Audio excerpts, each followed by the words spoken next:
Hello NEET aspirants, कैसे आप सब लोग। आई होप आप सब बढ़िया होंगे। This side Mohit Hussain here. बहुत बहुत स्वागत है आपका हमारे यूट्यूब चैनल के ऊपर। 2023 नीट का रिजल्ट जो आ चुका है, लेकिन उससे बहुत बहुत ज़्यादा बच्चे जो है कन्फ्यूज्ड हैं कि हमें एमबीबीएस में सीट मिलेगी कि नहीं मिलेगी। इस बार जो बहुत तगड़े वाला कंपटीशन रहा है, बहुत बच्चों ने बड़े बड़े रैंक हासिल कर लिए, बड़े बड़े नंबर हैं, सेम स्कोर भी बहुत सारे बच्चों के रहा है, तो जिसकी वजह से रैंक में बहुत उछल कूद बची हुई है कि उसने ये मेरा रैंक है, ये मेरा रैंक है, ये मेरा रैंक है, इतने मेरे नंबर है, इतने मेरे नंबर है। तो जिसकी वजह से जो बहुत सारे जो बच्चे हैं वो कन्फ्यूज हुए हैं। इवन हर स्टेट का बच्चा जो है इस टाइम पे कन्फ्यूज है, क्या मुझे एमबीबीएस की सीट मिलेगी या नहीं मिलेगी, क्या मुझे एमबीबीएस का गवर्नमेंट कॉलेज मिलेगा या नहीं मिलेगा, उसके लिए क्या एलिजिबिलिटी क्राइटेरिया होगा, ठीक है, तो क्या मैं एलिजिबल हूँ या नहीं हूँ। लॉट्स ऑफ कन्फ्यूजन उसके माइंड में चल रही है इस टाइम पे, लॉट्स ऑफ क्वेश्चन चल रहे हैं। तो उन सारे क्वेश्चंस का जवाब देने के लिए मैं ये स्पेशल वीडियो बना रहा हूँ, ठीक है। इस वीडियो के अंदर मैं आपको ईच एंड एवरीथिंग एक्सप्लेन करूँगा। देखो मेरे पीछे से सारा डाटा लिखा हुआ है, ठीक है। हर स्टेट के बच्चे को सेटिस्फाइड करके ही आज मैं ये वीडियो को क्लोज करूँगा। मे भी शायद वीडियो थोड़ी लंबी हो जाए, तो एडजस्ट कर लेना। A to Z इन्फॉर्मेशन आपको इस वीडियो के अंदर मैं दूंगा कि आप एलिजिबल हो नहीं हो, चाहे आप किसी भी कैटेगरी से हो, किसी भी स्टेट से हो, रिजर्व कैटेगरी से हो या किस स्टेट से हो, तो आप एलिजिबल हो गए या नहीं हो गए। पिछले साल को भी कंपैरिजन करेंगे, इस साल देखेंगे क्या चेंजेस आए हैं, कुछ अच्छा हुआ है हमारे लिए, कुछ बुरा हो, बहुत सारी चीज़ों के बारे में हम डिस्कस करेंगे इस वीडियो के अंदर। तो सबसे पहले हम बात कर लेते हैं इस साल की। तो इस साल देखो बच्चे, टोटल स्टूडेंट्स हमारे पास कितने थे, ठीक है। अब कुछ बच्चे सोच रहे होंगे सर हमें क्या लेना देना टोटल स्टूडेंट से, बहुत सारा कुछ लेना देना सब कुछ, तभी समझ प्रोसीजर समझ आएगा जब हम ए से शुरू करेंगे। अगर सीधा डी से शुरू कर देंगे फिर आपको समझ नहीं आएगा। तो इस साल टोटल स्टूडेंट्स कितने थे हमारे पास, 20,87,462, यानी 20 लाख प्लस स्टूडेंट थे इस साल, ठीक है ना। जिसमें से अपीयर कितने हुए, यानी कि क्वालिफाई कितने बच्चे किए हैं, 11,40,000 बच्चा क्वालिफाई किया है। तो सीधा सीधा हम बोले कि 8 से 9 लाख बच्चा जो है वो तो उड़ गया, ठीक है ना। सीधा बोले कि 8 से 9 लाख जो बच्चे वो तो क्वालिफाई ही नहीं कर पाया, ठीक है, वो तो कंपटीशन रेस से ही बाहर हो गया। अब एक चीज़ उनके लिए ये बता रहे, जो बच्चे नेक्स्ट ईयर कंपटीशन की तैयारी करने वाले हैं, तो उनमें से अगर ये 9 लाख बच्चे क्वालिफाई नहीं किए हैं, तो उसमें से मुझे लगता है कि 5 से 6 लाख बच्चा दोबारा पेपर तो जरूर देगा। 5 लाख तो मिनिमम बच्चा पेपर दोबारा देगा, तो उनका कंपटीशन 5 लाख तो अभी से बन गया है, ठीक है ना। नेक्स्ट ईयर और इस साल जो प्रेपर कर रहे हैं वो अलग बात है। चलो बाद की बात है, वो बाद में देखते हैं। अब पिछले साल की बात करें तो पिछले साल 2022 के अंदर कितने बच्चों ने पेपर दिया था, 18 लाख प्लस बच्चों ने पेपर दिया था, 18 लाख प्लस स्टूडेंट ने पेपर दिया था। और क्लियर कितने किए थे, अप्रॉक्स 99,000, यानी कि अप्रॉक्स 10 लाख करीब बच्चे जो है वो क्वालिफाई किए थे। मतलब पिछले साल भी 8 लाख जो बच्चा था वो डिस्क्वालीफाई हो गया था, यानी कि आउट हो गया था। अब इस साल का जो रैंक आया है, हमारे पास डाटा आया है इस साल का 2023 का, ठीक है, 2023 का, जो फर्स्ट रैंक पे कितने बच्चे आए हैं, 2 स्टूडेंट आए हैं, यानी कि उसके मार्क्स कितने थे, 720 आउट ऑफ 720। 716 पे कितने बच्चे आए हैं, 3 बच्चे आए हैं। 715 4 से लेके 19, ये रैंक है सारे, ये मार्क्स है। 700 जिनके 715 नंबर आए हैं उनका रैंक कितना है, 4 से लेके 19। मतलब देखो इस चीज में देखने वाली, गौर करने वाली क्या बात है, इसको लिखने का क्या मतलब, देखो अगर जिन बच्चों के 715 नंबर है, 4 से लेके 19 तक रैंक, तो वही खा गए। वो कितने स्टूडेंट थे, 16 स्टूडेंट। मतलब 16 स्टूडेंट ही 700 नंबर वाले, 715 नंबर वाले थे। 715 नंबर वाले कितने स्टूडेंट थे, 16, यानी कि 16 सीट्स तो वही ले गए, ठीक है ना। तो उसके बाद 712 पे कितने बच्चे हैं, एक ही बच्चा है, ठीक है, और उसने कौन सा रैंक लिया, 20 रैंक लिया। अब 711 पे कितने बच्चे हैं, 21 से 26, यानी कि 6 स्टूडेंट्स हैं, ठीक है। और उसके बाद 710 पे 27 से 50, 24 स्टूडेंट्स जो हैं वो 710 पे आगे अटक गए हैं। 710 नंबर पे कितने स्टूडेंट्स हैं, 24 बच्चे हैं, और 24 रैंक वो ले गए। इन सबका टोटल करें तो ये बनता है 50। इन सबका जो टोटल करें ये बनता है हमारे पास 50, यानी कि 50 सीट्स जो है वो एम्स दिल्ली के, तो 720 से लेकर 710 में खत्म होगी। 50, क्योंकि ये सारे के सारे जितने भी टॉपर्स हैं वो एम्स दिल्ली में जाने वाले हैं। सबका ड्रीम कॉलेज होता है एम्स दिल्ली, ठीक है। तो 720 से लेकर 710 तक कितनी सीट्स कवर होगी, 50 सीट्स तो वही कवर होगी, यानी कि एम्स दिल्ली तो मतलब अगर 10 सीट और बचती हैं, ठीक है, तो 705 तक तो मतलब एम्स खत्म हो जाएगा। 705 708 पे जो है एम्स खत्म हो गया। एम्स तो बहुत दूर की बात निकल गई, तो एम्स का जो ड्रीम था वो इस 708 के ऊपर या 705 के ऊपर तो नहीं जाने वाला, ठीक है। तो ये था इस साल का डाटा कि 50 से, मतलब कहने का क्या मतलब है, इस पर कंपटीशन कितना टफ है कि एक एक नंबर पे कितने बच्चे लाई करें, 24, 6, 1, 16, 1, 2, मतलब एक ही स्कोर के ऊपर कितने कितने बच्चे जो लाई कर रहे हैं। अब ऐसा अगर हम सोच रहे हैं कि हमारे 550 बन रहे हैं, 580 बन रहे हैं, 590, तो वहां तक पहुंचते पहुंचते कितना कॉम्पिटिशन टफ हो जाएगा, क्योंकि 650 पे भी 2 बच्चे हो सकते हैं, 670 पे भी 10 बच्चे हो सकते हैं, 685 पे भी 15 बच्चे हो सकते हैं। तो मतलब वहां तक पहुंचते एक नंबर के ऊपर 10-10, 12-12 जो रैंक बन रहे हैं, ठीक है, मतलब 10-10, 12-12 स्टूडेंट जो सीट्स कवर कर रहे हैं, ठीक है।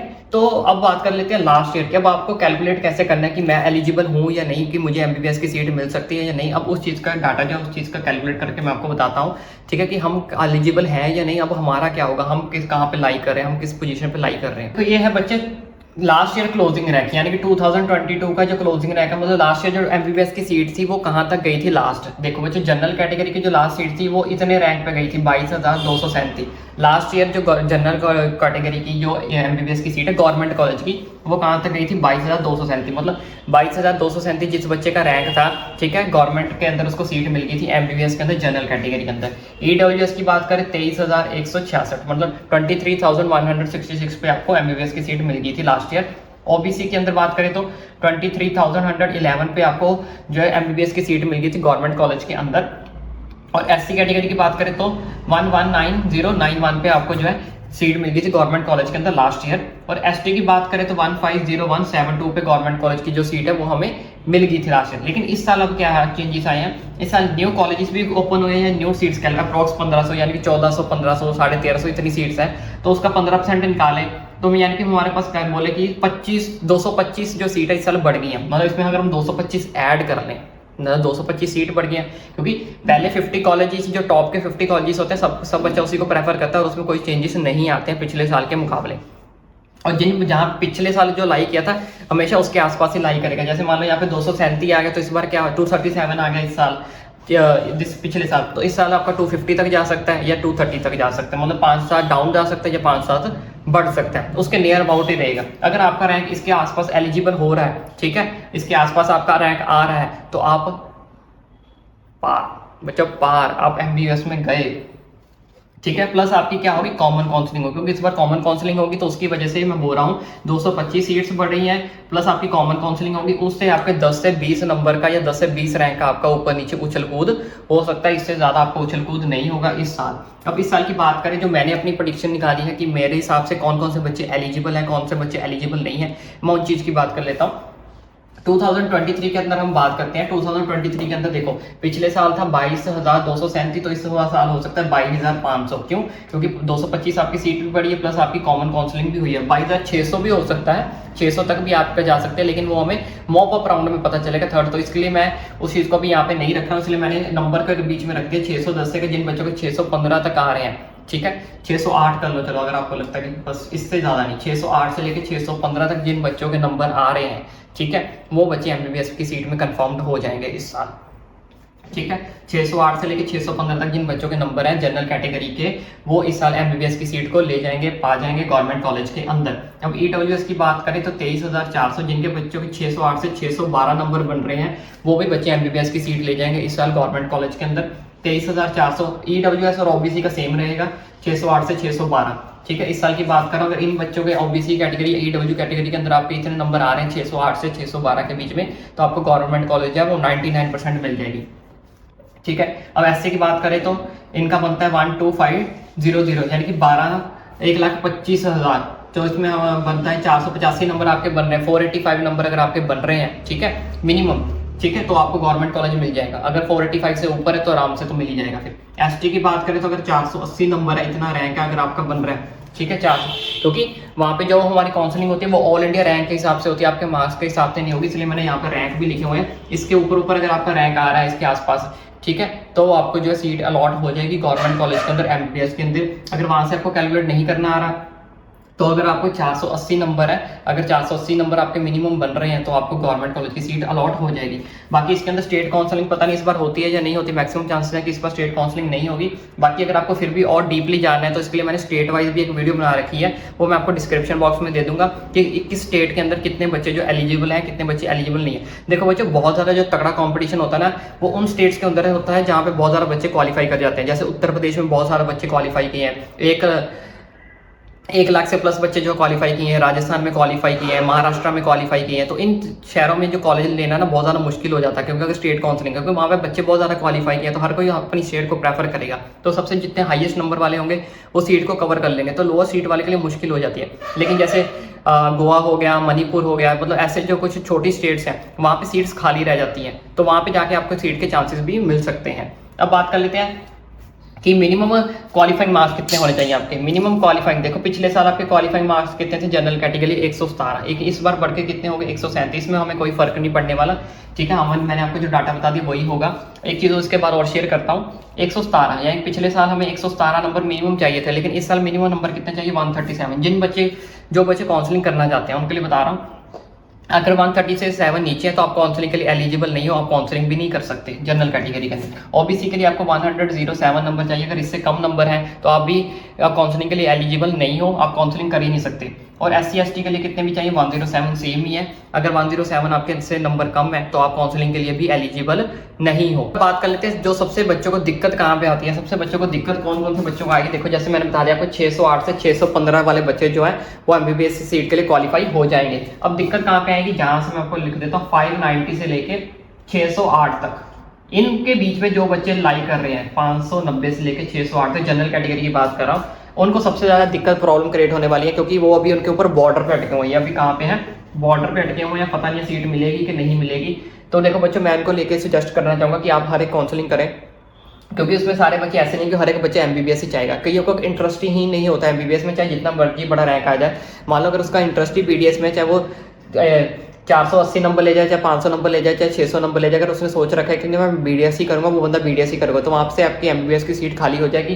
तो एक बच्चा इससे इधर से क्या हो जाएगा, एलिजिबल हो जाएगा। बहुत सारे बच्चे ऐसे होते हैं जिनका इंटरेस्ट MBBS में होता ही नहीं है, ठीक है, किसी का BDS में होता है, किसी का BMS में होता है। तो आपने हिम्मत नहीं हारनी है, आपने क्या करना है, काउंसलिंग फिल करनी है, सारे के सारे जो राउंड है वो फिल करने ही करने हैं, कोई भी राउंड को स्किप नहीं करना है।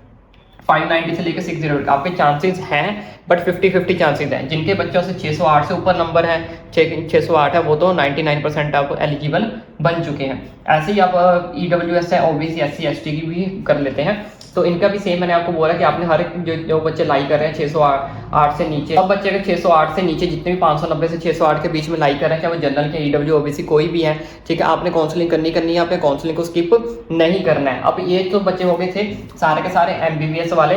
अब बात कर लेते हैं कि किन बच्चों को BMS मिलेगी, किन बच्चों को अपना BDS वगैरह मिलेगी। देखो बच्चों, सेकंड प्रेफरेंस होती है BDS। अगर आपके, मैं यहाँ लिख देता हूँ, अगर आपके 400 से 500 नंबर के बीच में आ रहे हैं तो आपको BDS और BMS जो है वो आराम से मिल जाएगी।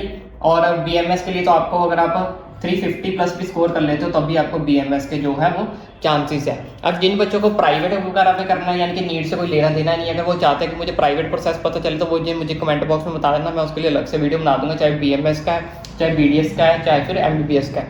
जो प्राइवेट के थ्रू करना चाहते हैं, जिनको नीट से कोई लेना देना ही नहीं है, यानी कि जिन्होंने नेक्स्ट ईयर प्रिपरेशन नहीं करनी, उन्होंने सिर्फ अपना इस साल अटैम्प्ट करके देखा था होता है कि नहीं होता।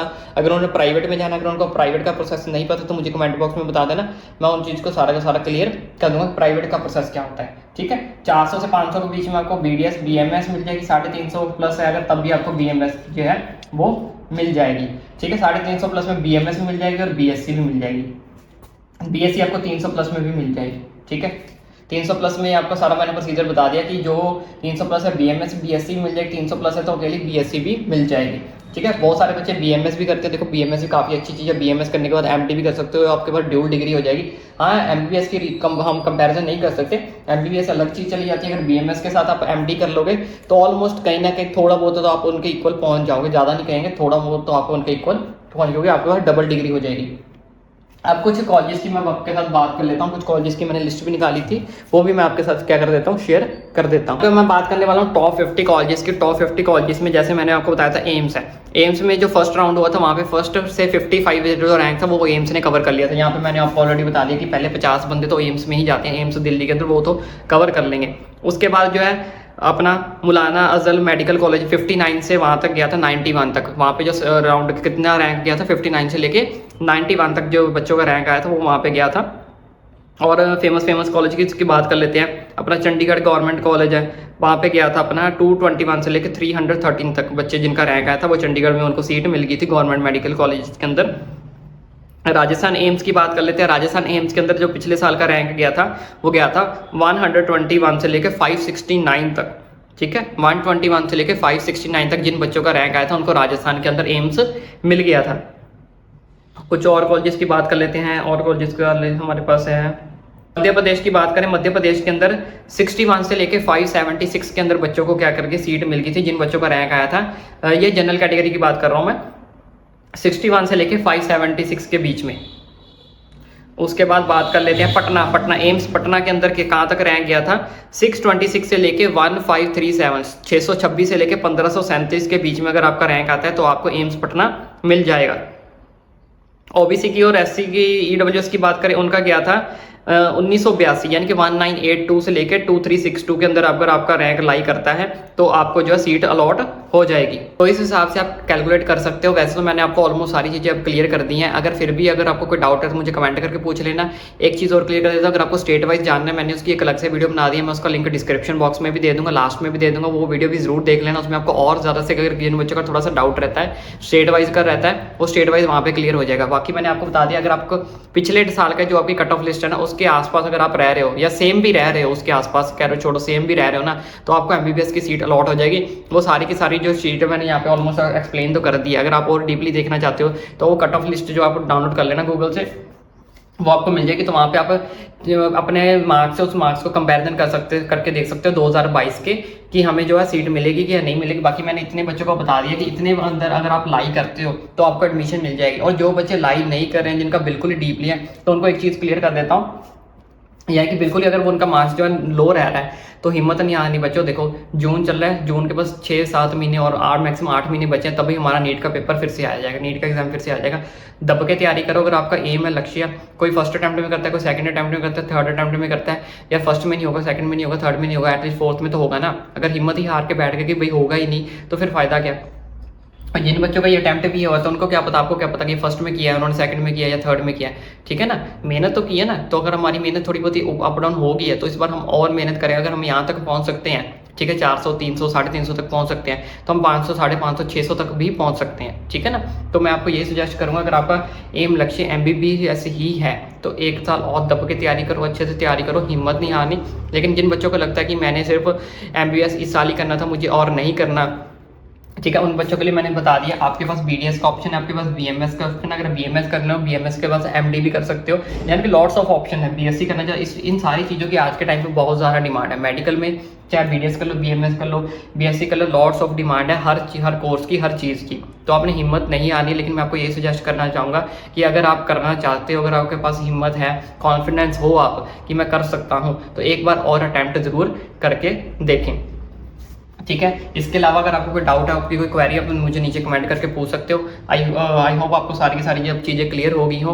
अगर चीज़ें क्लियर होगी तो मेरी भी एक छोटी सी रिक्वेस्ट है कि चैनल को सब्सक्राइब जरूर करें। जैसे हम आपको मोटिवेट करते हैं ना इतना कि ये सब हो सकता है, ऐसे सारी इन्फॉर्मेशन हम आप तक पहुँचाते हैं, ऐसे सारी लॉट्स ऑफ इन्फॉर्मेशन हम आप तक पहुँचाते रहेंगे। और भी कोई हमारे पास डाटा आता है, कोई भी चीज़ निकल कर आती है, ऐसे जब आप हमारे चैनल को सब्सक्राइब करते हो हमें मोटिवेशन मिलती है। इसलिए चैनल को सब्सक्राइब करना ना भूलें।